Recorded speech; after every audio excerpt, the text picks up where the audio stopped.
Navi Mumbai hawkers and workers union एक बार फिर मनपा प्रशासन के खिलाफ अनशन कर आक्रामक भूमिका के साथ उतर चुकी है। इस बार यह लड़ाई है तुर्भे के विभाग अधिकारी सागर मोरे के खिलाफ। Navi Mumbai hawkers and workers union के अध्यक्ष सैयद पीर फकीरा का आरोप है कि मनपा के सहायक आयुक्त तथा तुर्भे के विभाग अधिकारी सागर मोरे ने राजनीतिक दबाव में आकर सानपाड़ा के मतदार फेरीवालों पर कड़ी कार्रवाई कर उनके व्यवसाय को नुकसान पहुंचाने का काम किया।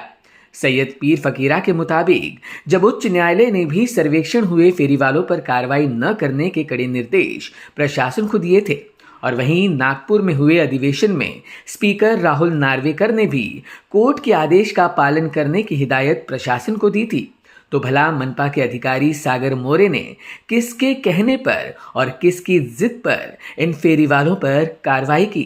सैयद पीर फकीरा ने कहा कि हम जेल जाने को भी तैयार है, मगर सर्वेक्षण हो चुके फेरीवालों पर अन्याय नहीं होने देंगे।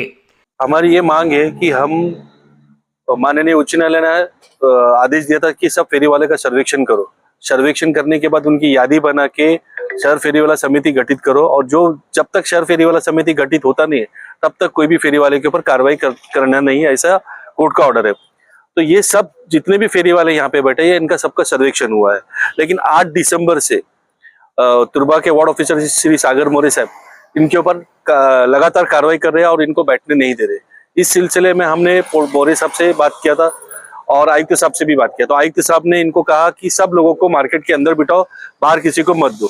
फिर हम लोग पोटरे साहब से मिले और मोरे साहब से भी मिले कि भाई आयुक्त साहब ने ऐसा कहा है, लेकिन उनका कहना है कि आयुक्त साहब का ऐसा कोई आदेश आया नहीं। इसीलिए फिर आज हम उपोषण के लिए बैठे। तो आज सुबह पोटरे साहब ने हमको बुलाया, पोटरे साहब ने हमसे बात की और पोटरे साहब ने बोला कि हम लोग आयुक्त से बात करके निर्णय आपको लेते हैं, आप बैठो। मेरे ख्याल से 2-3 बजे तक उनका निर्णय आ जाएगा। अगर उनका निर्णय आता है तो हम उपोषण पीछे लेंगे, अगर उनका निर्णय नहीं आता है तो आचार संहिता लगने वाला, हम सब पुलिस स्टेशन में बोलेंगे भाई हमको जेल भेज दो, क्योंकि हमारी रोजी रोटी वहां पे करने के लिए नहीं दे रहे, तो कम से कम 2 वक्त का खाना तो मिल जाएगा, बाकी का देखेंगे क्या होता है।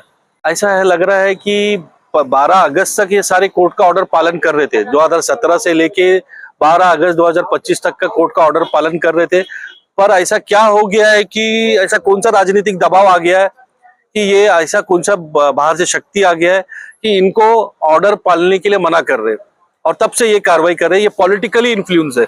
मेरा कहना है कि आज पॉलिटिकली तुम फेरी वाले के ऊपर कार्रवाई कर रहे हो, लेकिन कोर्ट का ऑर्डर का आप पालन क्यों नहीं कर रहे? क्योंकि कोर्ट में जवाब तो आपको देना है, पॉलिटिशियंस या कोई लोग आने वाले नहीं है। तो आप कोर्ट का पालन क्यों नहीं करते और वरिष्ठ नेता लोगों को आप क्यों नहीं समझाते कि ये कोर्ट का ऑर्डर है? क्यों आप पर्सनली हर चीज को लेते हैं? आगे की यही भूमिका है। अगर हमको वो न्याय देते हैं तो ठीक है, अगर न्याय नहीं देते हैं तो यहीं से हम लोग जेल चले जाते हैं। क्या कर सकते हैं, दूसरा हमारे पास कोई पर्याय नहीं।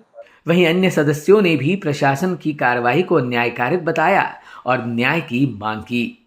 सबसे पहले तो मैं हमारे महाराष्ट्र के आराध्य छत्रपति शिवाजी महाराज और हमारे माननीय भारत रत्न डॉक्टर बाबा साहेब अम्बेडकर जी को सलाम करते हुए मैं आगे की बात कहूंगी। इस सब चीज के लिए हम इन प्रशासन को ही जिम्मेदार ठहराएंगे, क्योंकि आज बरसों से हम फेरी का धंधा करें, हम कोई आज नहीं बैठे हैं वहां पर।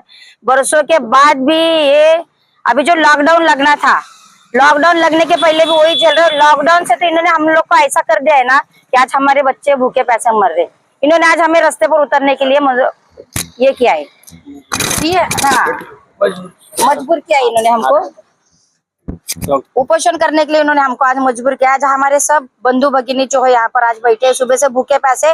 ऐसा नहीं कि हम लोग उपोषण को आए तो हम यहाँ से कोई खा पी के कुछ, आज हम 9 बजे से सुबह यहाँ से आके बैठे हुए।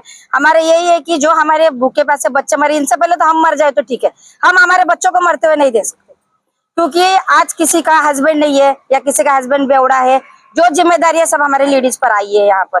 तो हमारी यही है कि एक तो हमारी मांगे आप पूरी करो, या तो आपको जो करना है करो, हम तो यहाँ से हटेंगे। मी मंदाकिनी बंशी कुंजी, मी गोरगरिबांच्या पाठीशी उभे राहण्यासाठी इथे आलेली आहे। त्यांना न्याय मिळावा आणि ज्या पद्धतीत पहिले पीच वाटप झाले ते त्या पद्धतीत व्हावे आणि ज्यांचे लायसन आहेत त्यांना तर मिळावेच, पण ज्यांचे सर्वे केलेले आहे त्या लोकांना पण मिळावे। त्यांचं पण पोट त्याच्यावरच चाललेलं आहे, त्याचा अख्खा संसार त्याच्यावर चाललेला आहे। त्याच्यामुळे गरिबांसाठी मी आलेली आहे। गरिबांवर अन्याय होऊ नये आणि जे बिझनेस लावत होते, धंदा लावत होते, त्यांना कुठे ना कुठेतरी जागा ओपन करून द्यावी. Bureau input EW network.